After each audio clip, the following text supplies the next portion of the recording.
মিয়ানমারে যুদ্ধ থামছেই না। একসময় যেসব এলাকা দখল করেছিল বিদ্রোহীরা, এখন সেসব জায়গা একে একে ফিরে পাচ্ছে জান্তা বাহিনী। প্রশ্ন উঠছে, বিদ্রোহীরা কেন পিছু হটছে? আর এই পাল্টে যাওয়া যুদ্ধের পেছনে আসল শক্তি কে?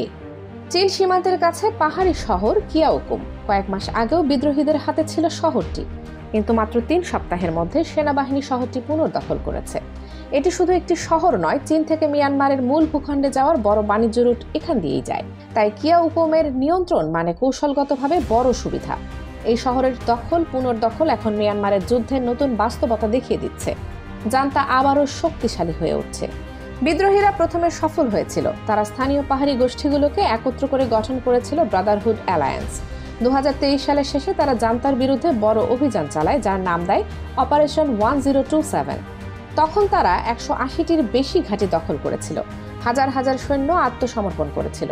সারা বিশ্ব তখন ভেবেছিল জান্তা সরকারের পতন সময়ের ব্যাপার মাত্র। কিন্তু মাত্র 1 বছরেই ছবিটা উল্টে গেছে। জান্তা এখন আগের চেয়ে অনেক বেশি সুশৃঙ্খল, প্রযুক্তিতে আরও এগিয়ে। এই পাল্টে যাওয়ার বড় কারণ চীনের সমর্থন। চীন জান্তার হাতে দিয়েছে আধুনিক ড্রোন, যুদ্ধ বিমান আর নজরদারি প্রযুক্তি। যে বিদ্রোহীরা আগে সাধারণ ড্রোনে হামলা চালাতো, এখন তারা জান্তার নির্ভুল আকাশ হামলার শিকার। একজন বিশ্লেষক বলছেন, ড্রোনই জান্তাকে যুদ্ধক্ষেত্রে চূড়ান্ত সুবিধা দিয়েছে। আরেকটা বড় পরিবর্তন এসেছে নতুন সৈন্য নিয়োগে। হাজার হাজার তরুণ জোরপূর্বক সেনাবাহিনীতে নেওয়া হয়েছে। তারা অনভিজ্ঞ হলেও যুদ্ধক্ষেত্রে জান্তার ঘাটতি পূরণ করছে। বিদ্রোহী গোষ্ঠীগুলো এখন ভাঙা ও দুর্বল। তাদের মধ্যে ঐক্যের অভাব, নেতৃত্ব বিভক্ত।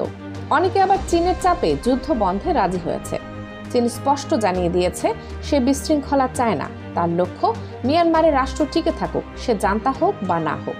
কিন্তু এই যুদ্ধ মিয়ানমারের মানুষকে ভীষণভাবে ভেঙে দিয়েছে। হাজার হাজার মানুষ নিহত, লক্ষ লক্ষ মানুষ গৃহহীন, গ্রাম পুড়েছে, শহর ধ্বংস হয়েছে। এখন প্রশ্ন একটাই, এই যুদ্ধের শেষ কোথায়? মিয়ানমারের যুদ্ধ এখন শুধু মাটির দখল নয়, এটার প্রভাব, প্রযুক্তি আর আন্তর্জাতিক রাজনীতির লড়াই। আর এই লড়াইয়ের মধ্যে সাধারণ মানুষের কান্না যেন হারিয়ে যাচ্ছে।